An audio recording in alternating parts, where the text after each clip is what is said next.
வணக்கம்மா. வணக்கங்க ஐயா. ஞானாற்றுப்படை என்று சொல்லக்கூடிய இந்த அற்புதமான ஞான பிரம்மாண்ட திருவகுப்பறையில இன்றைக்கு நாம ஆத்ம அசரீரி என்ற பகுதிக்கு வந்திருக்கோம். ஞாபகம் இருக்குங்களா? ஆமாங்க ஐயா. காணிக்கை வைத்தல், ஞான தேர்வு, கழிமுக துவாரம், ஆத்ம அசரீரி. இது ஞானாற்றுப்படையினுடைய 4வது படிநிலை. அதாவது அறிமுக பகுதியும் சேர்த்து 5வது படிநிலை. அறிமுக பகுதியை நீக்கிட்டா இது 4வது படிநிலை. இந்த 4வது படிநிலைக்கு பேர் தான் ஆத்ம அசரீரி. இந்த ஆத்ம அசரீரிக்கு பெயர் தான் இந்த ஞானாற்றுப்படை வைத்த, ஏன்னா தன்னை புதுப்பித்துக் கொண்டே இருக்கும் இல்லையா? நம்ம 19வது படிநிலைக்கு வரும்போதும் ஒவ்வொரு படிநிலையிலையும் ஒரு புது புது நாமம் அது கொடுக்கும். அந்த நாமம் தான் சப்த நிசப்தம். ஒரு அற்புதமான படைப்போட துவங்குறோம். இதனுடைய முதல் விருத்தம் என்ன சொல்லுதுன்னு பார்க்கலாமா? பார்க்கலாங்க ஐயா. அறிவென்று கை கொண்டதெல்லாம் ஆணவம் வளர்க்கும் மகனாய் வெறி கொண்டு கர்மம் வளர்ந்தே வித்திடம் மறைக்கும் மந்த நெறிவின்றே மாய்கை தானாய் நிலை நின்று மலமாய் ஓங்கி செறிவுற்று செழுமை அமல சிறப்பேற்றாரிவும் வீணே.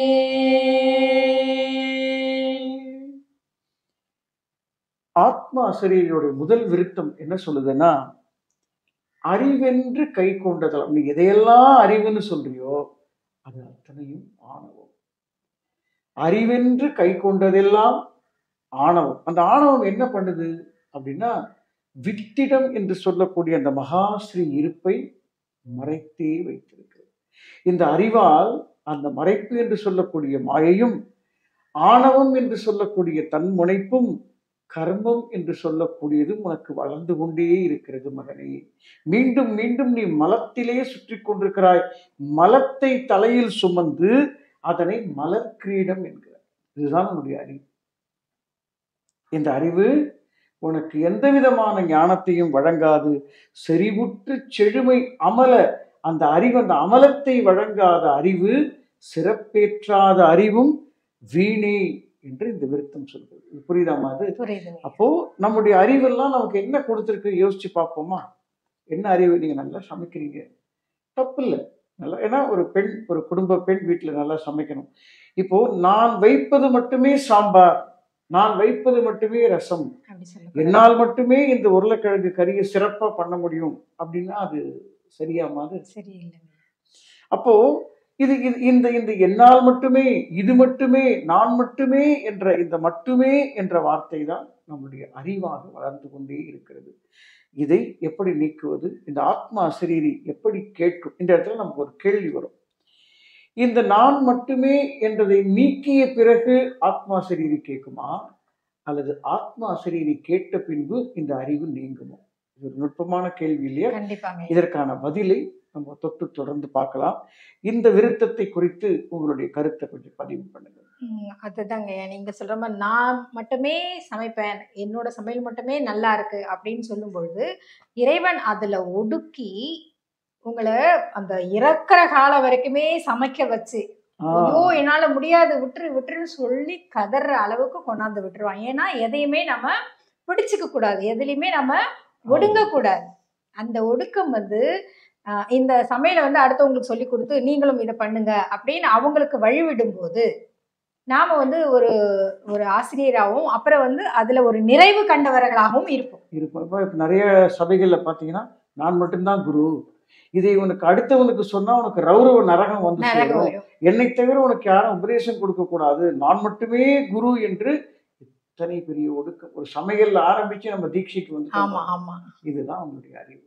இதை சொன்னதுதான் இந்த ஆத்மா சரீரி. இது எப்படி நீக்கிறது, எப்படி நீக்கிய பிறகு நமக்கு அந்த ஞான பிரம்மாண்டம்னு சொல்லக்கூடிய அந்த ஆத்மா சரீரி சப்த நிசப்தம் வாய்க்கும் என்பதை பற்றி நம்ம அடுத்த படிநிலையில அடுத்த விருத்தத்துல சந்திப்போம், ஞான பிரம்மாண்டத்தை சிந்திப்போம் என்று சொல்லி இன்றைய தினம் மிகுந்த மகிழ்ச்சியோடு நிறைவு செய்கின்றேன். நன்றி, வணக்கம் அம்மா. நன்றிகள் ஐயா. வணக்கம்மா. வணக்கம் ஐயா.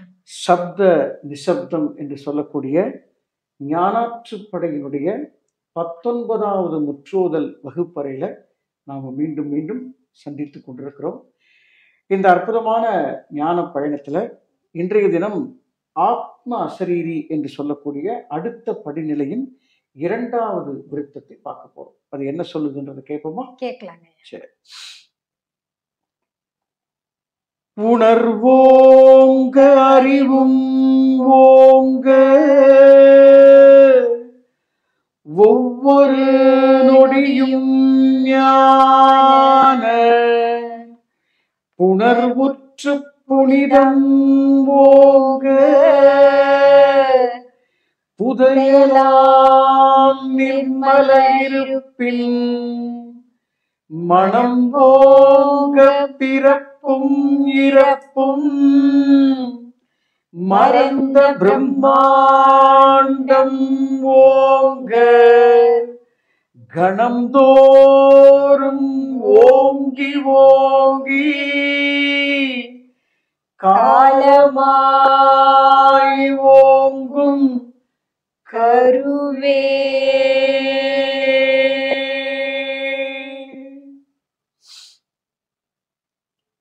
அறிவு என்ற படிநிலை கழன்ற பிறகு உணர்வு ஓங்கணும். இங்க ஒரு அருமையான ஒரு மிக நுட்பமான ரகசியம் சொல்லப்பட்டிருக்கு. அறிவு தனித்து ஓங்குனா அது ஒடுக்கம். நல்ல இந்த வார்த்தையை நல்லா கவனிங்க. அறிவு தனித்து ஓங்கினால், அறிவு பெருக்கம் ஏற்பட்டு அறிவு நுட்பம் ஏற்பட்டால் அது ஒடுக்கம். ஆனால் உணர்வு ஓங்கிய பிறகு அந்த உணர்வோடு, உணர்வு ஓங்குதல் என்பதையே உங்களுக்கு உணர்த்துவது அறிவு தானே. அந்த உணர்வு ஓங்கிய பிறகு ஓங்கக்கூடிய அறிவுதான் ஒவ்வொரு நொடியும் ஞானத்தோட உணர்ச்சி. ஒரு ஒரு தலைகீழ் சூத்திரம். ரொம்ப அற்புதமான விஷயம் இது. அப்படி புணர்ந்த பிறகு என்ன நிகழும்? ஒரு புணர்வு ஏற்பட்டால், புணர்வு என்றால் காமத்தில் என்பது உடலும் உடலும் இணைவு, ஞானத்தில் இருப்பும் உயிரும் இணைவு. அப்படி இணைந்தால் அது எப்படிப்பட்டது? மலமற்றது. இந்த தேகம் நாற்றமுடையது. பாருங்க, ஒரு தாயினுடைய கர்ப்பத்துல அங்க என்ன இருக்கு? எலும்பு, சதை, ரத்தம், புலால், மாமிசம் என்று சொல்லக்கூடிய அந்த கர்ப்ப குழியறைக்குள்ள நாம தங்கி கிடந்தோம். அங்கிருந்து வெளிப்பட்டோம். வெளிப்பட்ட உடனே நர்ஸ் எடுத்து நம்மளை தலைகீழ பிடிச்சி தண்ணி எல்லாம் ஊற்றி வாஷ் பண்ணி அந்த டேபிள் மேல போடும் போதும் நாற்ற அறையிலிருந்து தானே வந்தோம். ஆனால் எத்தனை வாசனையோடு இருக்கிறோம் பாருங்க. அங்கதான் ஏதாவது பவுடர் போடுறாங்களா? அந்த உள்ளே இருந்த மனம் எதுவும் இந்த தேகத்தில் ஒட்டாமல் அப்படி பரிசுத்த மனத்தோடு வெளியே வந்தோம். மலமற்ற நாம் மலம்தான், ஆனால் நாற்றத்திலிருந்து வெளிவந்த நாம் மனத்தோடு இருக்கிறோம். அப்படி மனத்தோடு இருக்கின்ற நீ போகின்ற போது அதே மனத்தோடு, பரிமளத்தோடு, நறுமணத்தோடு தானே மகனை போக வேண்டும். அந்த அற்புதத்தை இந்த ஆத்மா சரீரி உங்களுக்கு வழங்குகிறது. எப்படி வந்தாயோ அப்படியே பரிசுத்தத்தோடு போகக்கூடிய அந்த நுட்பத்தை உங்களுக்கு போதிக்கின்ற போது மனம் ஓங்க. என்ன மனம்? நம்ம போட்டுக்கிற சென்ட்டு, அத்தர், ஜவ்வாது வாசனையா? உயிர் மனம். உயிர் என்று சொல்லக்கூடிய அந்த பூவின் மனம், அதுதான் நறுமணம். அதற்கு பெயர் பரிமளம். பரிமளம் என்றால் வாசனை அல்ல, பரிமளித்து கொண்டே இருக்கக்கூடிய நிகழ்கால நித்திய பொக்கிஷம், வெளிப்பட்டு கொண்டே இருக்கக்கூடிய பிரம்மாண்டத்திற்கு பெயர்தான் பரிமளம். அந்த பரிமளம் அது மனம் ஓங்க. அது ஓங்குனா பிறப்பும் இறப்பும் இல்லாத பிரம்மாண்டம். நீ பிறப்பிறப்பற்ற தன்மைக்கு வருவாய் என்பதை இந்த ஆத்மா சரீரி சொல்கிறது. அற்புதம் இல்லையாமா? புரியுதுங்களா? அது அந்த அந்த அந்த பரிமளம் ஓங்க ஆரம்பிச்சுன்னா அது எப்போ ஓங்கும்? கணம்தோறும் ஓங்கி ஓங்கி, ஒரு மைக்ரோ செகண்டும் ஓங்கி ஓங்கி காலமாய் ஓங்கும் இருப்பு. இன்றைக்கு நேற்றைக்கு நாளைக்கல்ல, யுகந்தோறும் காலமாய் ஓங்கக்கூடிய கருவை, அந்த இருப்பை உனக்கு அறிமுகப்படுத்தக்கூடியதுதான் நான் என்ற ஆதிஸ்ருதி என்று இந்த ஆத்மா சரீரிலே மிக அற்புதமாக அந்த சப்த நிசப்தத்தை இது பேசியிருக்கு. உங்களுக்கு புரியுதாம்மா? புரியுதுங்க ஐயா. சொல்லுங்க, உங்க கருத்து சொல்லுங்க.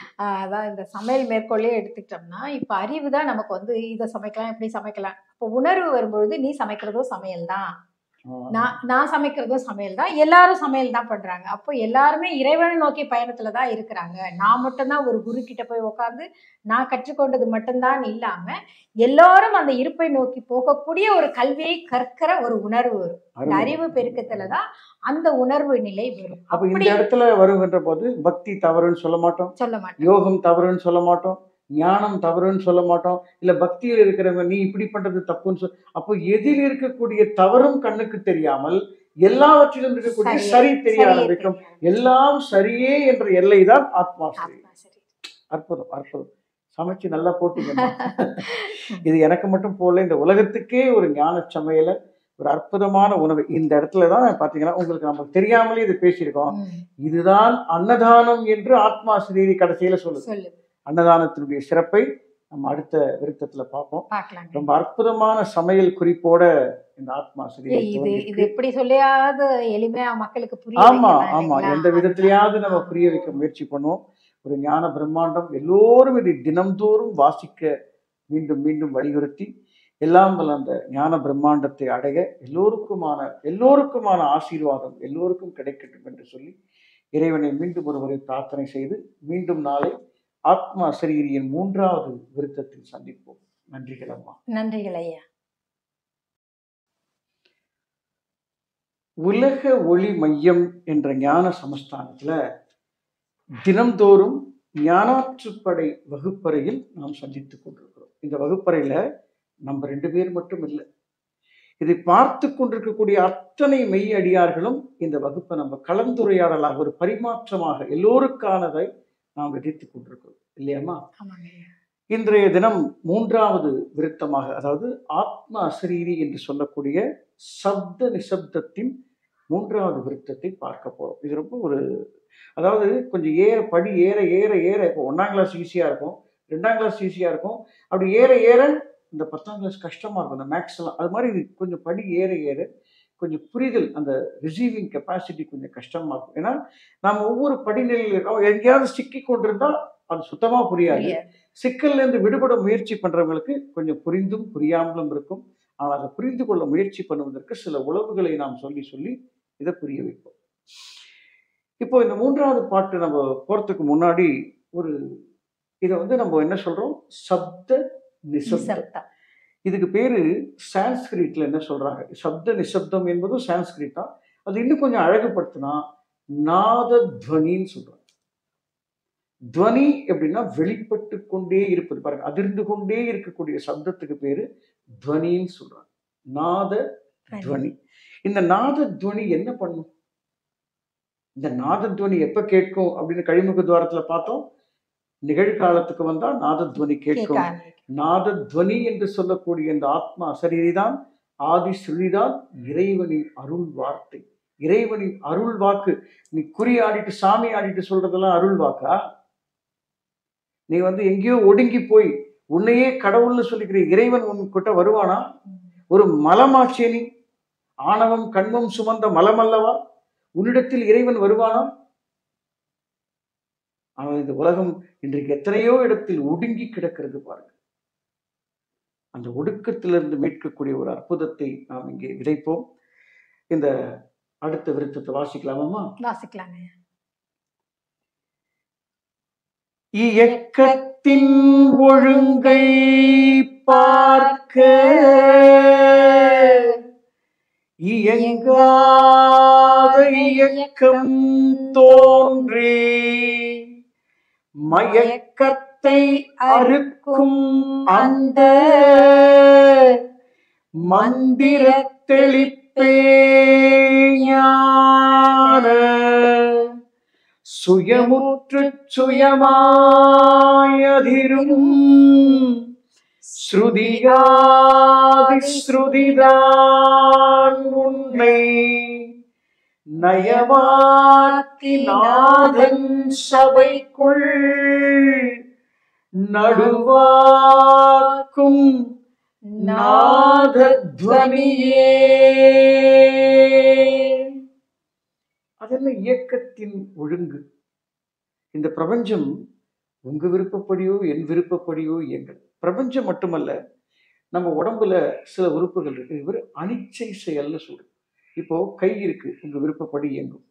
இந்த இந்த உடம்புல கூட இதயம் இருக்கு, கண் இமை இருக்கு. கண் நீங்க விரும்பிய கண் அசைகிறோம். நீங்க விரும்பியபடியா நாடி நரம்புகள் அசைது.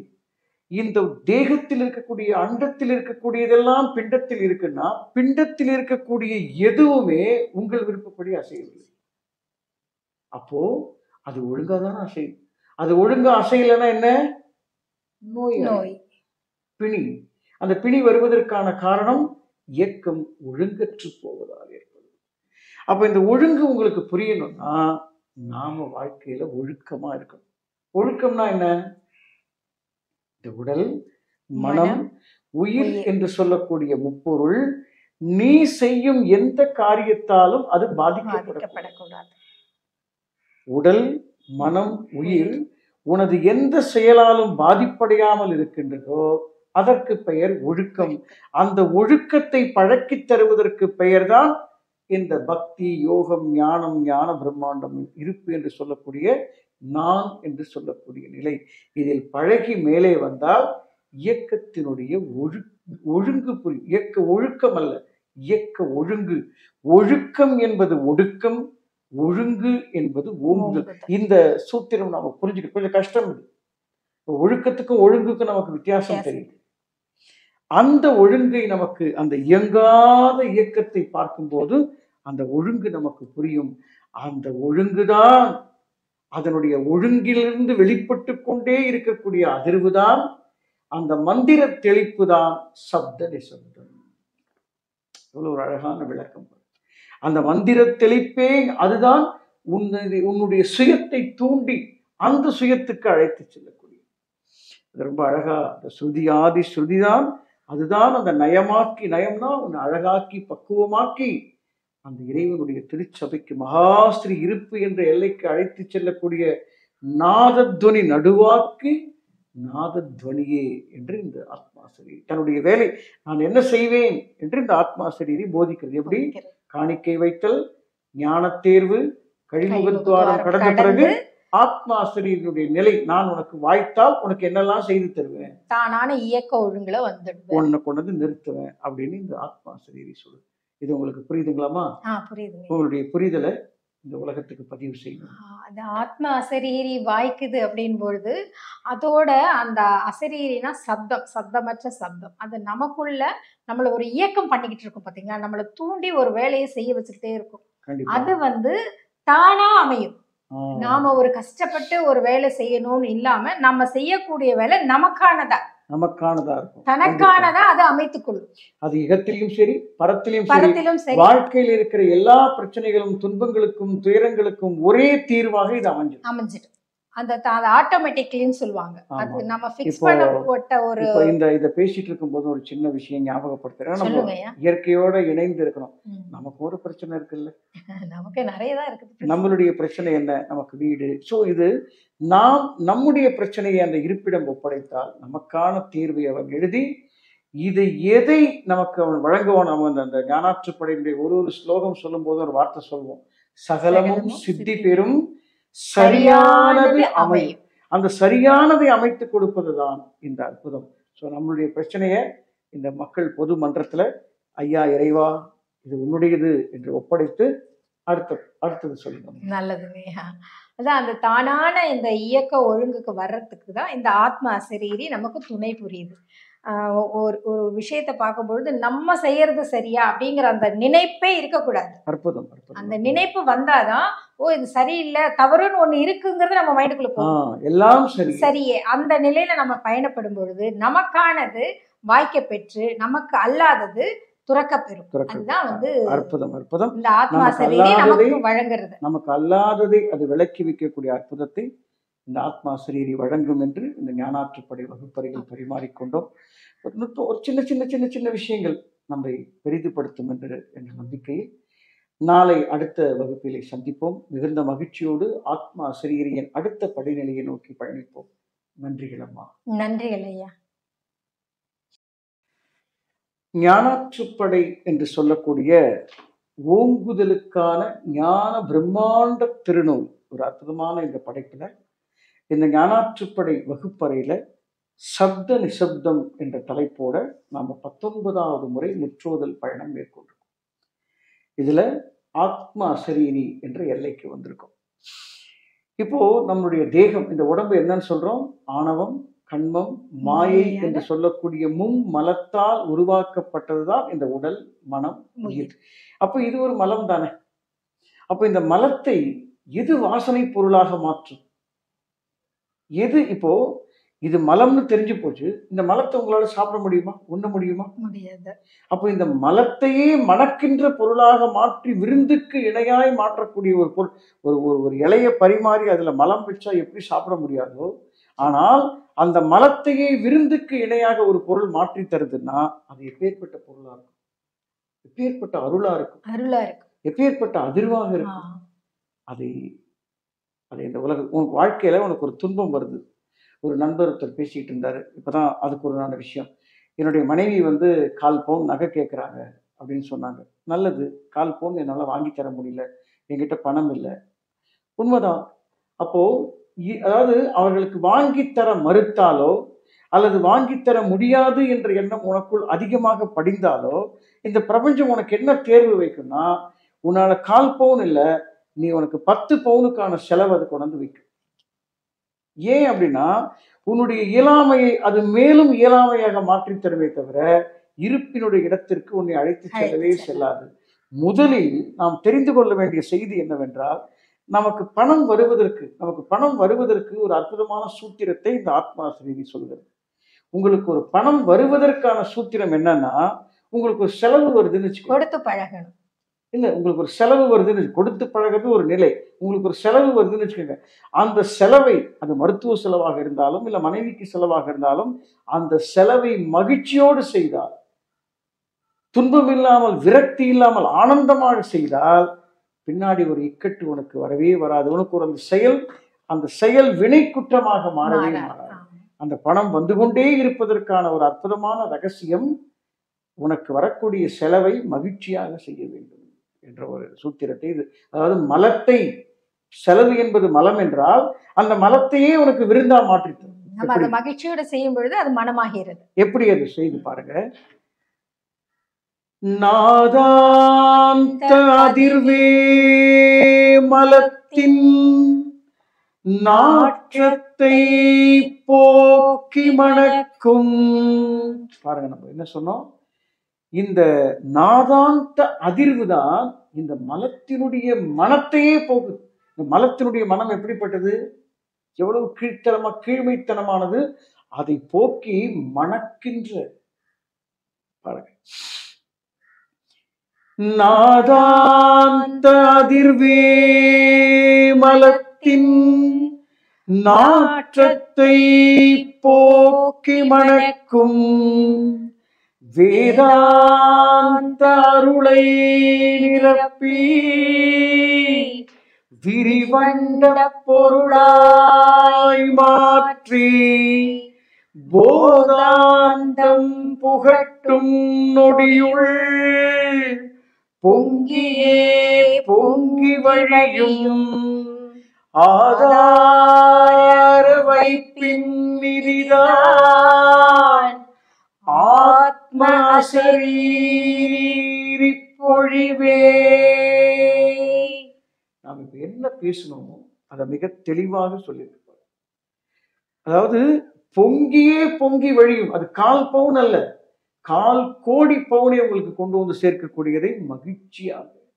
அது மருத்துவ செலவு. ஒரு ஊசி ஐயோ வலிக்குதே, ஊசி, இந்த தரித்திரம் பிடிச்ச இந்த சனிய, இந்த நோய்க்காக நம்ம செலவு பண்றோமே, திட்டிக்கிட்டு செலவு பண்ணுவோம். ஒரு பணத்தையும் நம்ம வருத்தத்தோட செலவு பண்ணுவோம். நோய் வந்துருச்சா, அந்த நோயை குணப்படுத்துவதற்கு இறைவா அந்த நோயும் கொடுத்து நோயை தீர்ப்பதற்கு காசும் கொடுத்தாயே, நன்றி சொல்லி மன்னிப்பு கேட்டு செலவு செய்ய பழகினால் பொங்கியே பொங்கி வழியும் ஆதார வைப்பின் நிதிதான். அந்த நிதி பொங்கி வழியும், அதுதான் ஆத்மா சரீரி. அந்த அதிர்வு நிகழ்காலத்தில் நீ கேட்டா என்ன நடக்கும்?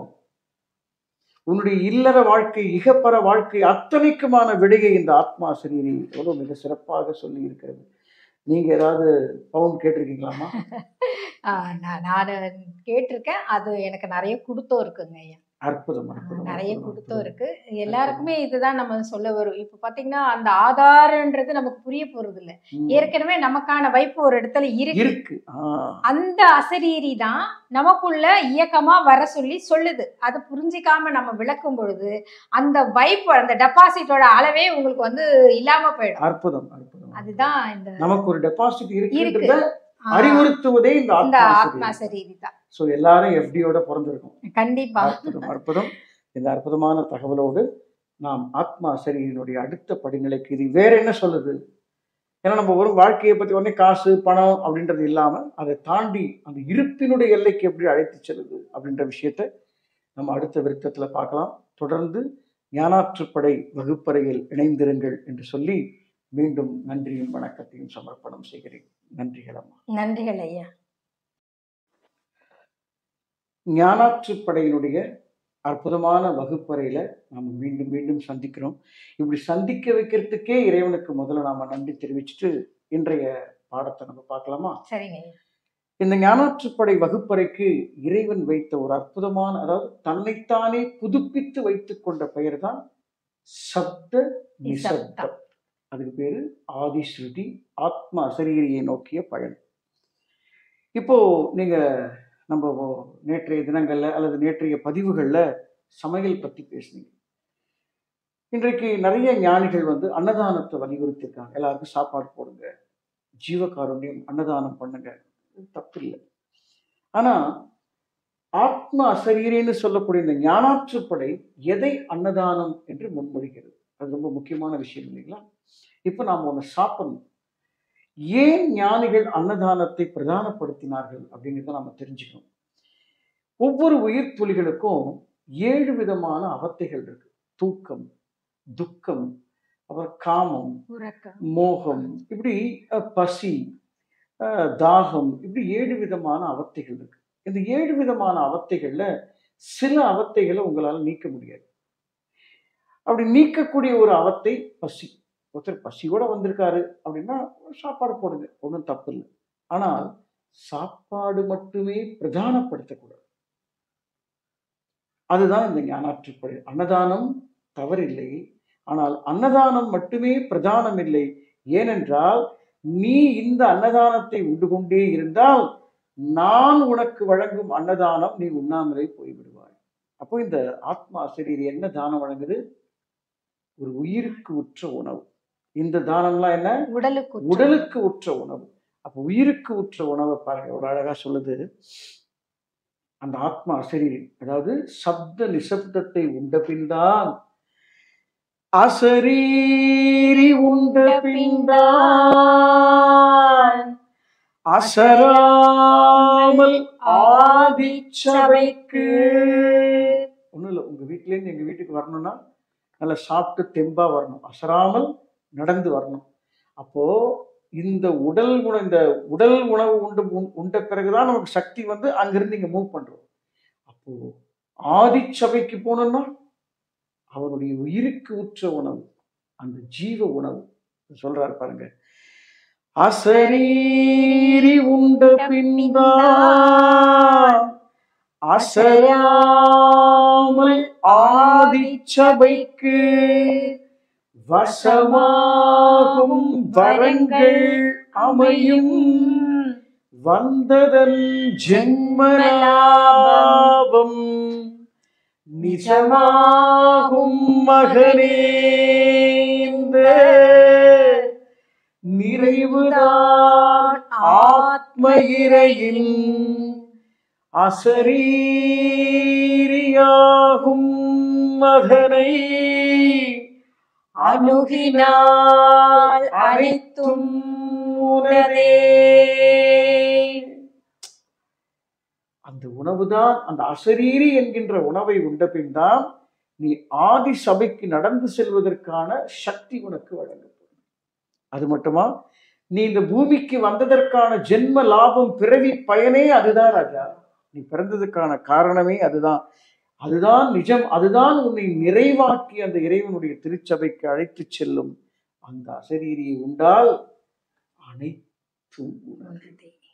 இந்த உலகத்தில் இருக்கக்கூடிய அசையும் பொருள் இப்போ உங்களுக்கு இங்க பணப்பிரச்சனை வருமா, மனப்பிரச்சனை வருமா, தேவை வருமா, தேடல் வருமா, ஏக்கம் வருமா, கண்ணீர் வருமா, அழுகை வருமா, துக்கம் வருமா, இல்ல இது வேண்டும் அது வேண்டும் வருமா, இல்ல நாம எங்கேயாவது ஒடுங்கி இருப்போமா, இவர் மட்டுமே குரு, இவர் தந்தது மட்டுமே தீட்சை, அங்க போய் பாலாபிஷேகம் பண்ணி அவனுடைய கால கழுவி குடிப்போமா, இல்ல குருவினுடைய புகழை எழுதிட்டு இருப்போமா? செய்ய மாட்டோம். இறைவனை நோக்கி பயணப்படக்கூடிய அசரீரி உண்ட பின் தான் அசராமல் ஆதிச்சபைக்கு நாம பயணப்பட்டுருவோமா? இந்த உலக குப்பைகள், இந்த உலக மலத்துல சூழ்ந்திருப்போமா? அந்த அசரீரி தான் அன்னதானம், அந்த அசரீரி தான் ஞானதானம். அந்த ஞான தானத்தை உயிர்த்துளிக்கு வழங்கி உயிர்த்துளியை இருப்பு என்ற எல்லைக்கு அழைத்து செல்லக்கூடிய பெரும் பணியை செய்யக்கூடியதுதான் ஞானாற்றுப்படை. சப்த நிசப்தமான ஆத்மா அசரீரி. இந்த எல்லை வரைதான் மகனே ஒரு வழிகாட்டியின் வேலை. இதுக்கு பிறகு நீயும் அவனும் சேர்ந்திருக்க வேண்டும். இங்கே ஞானாற்றுப்படைக்கும் இதை போதித்தவனுக்கும் வாசித்தவனுக்கும் ஓதுபவர்களுக்கும் எந்த வேலையும் இல்லை. இந்த அசரீரி என்ற உணவை சமைத்து போடுவதற்காகத்தான் நாம 2 பேரும் வந்தோம். நீங்க தானே சமையல் எக்ஸ்பர்ட். அந்த சமைத்து நீங்கள் இதுவரைக்கும் போட்ட சமையல்லாம் எப்படிப்பட்டது? உடலுக்கானது. இப்ப நீங்க இந்த உலகத்துக்கு சமைத்துக் கொண்டிருக்கிறீர்களே, இப்ப உலக ஒளி மையத்தின் மாதாவல்லவா? நீங்க உண்மையான தாய் அல்லவா?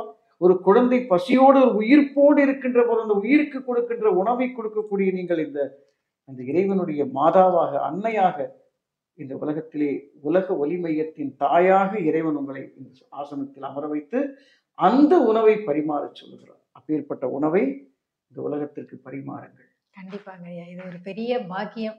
நமக்கு இந்த ஜென்மத்துல இறைவன் நம்மகிட்ட இதை கொடுத்துருக்கான். இதை அடுத்தவங்களுக்கும் கொடுத்து அவங்களையும் நம்ம இந்த இருப்பை நோக்கி இந்த இருப்பை நோக்கிய பயணத்தை அவங்களுக்கு அறிமுகப்படுத்துறோம். அவங்களுக்கு தெளிவு பெற வைக்கிறதுக்காக தான் நம்ம திரும்ப திரும்ப திரும்ப இதை முற்றோதல் இதை பண்ணிக்கிட்டே இருக்கிறோம். இது எத்தனை முறை என்று எண்ணிக்கை அல்ல.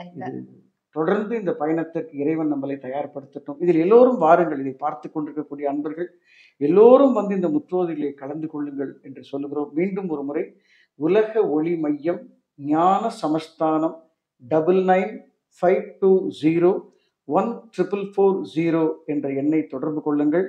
உங்கள் உயிருக்கான உணவை சமைத்து போட ஒரு அம்மா இங்கே காத்து கொண்டிருக்கிறார்கள்.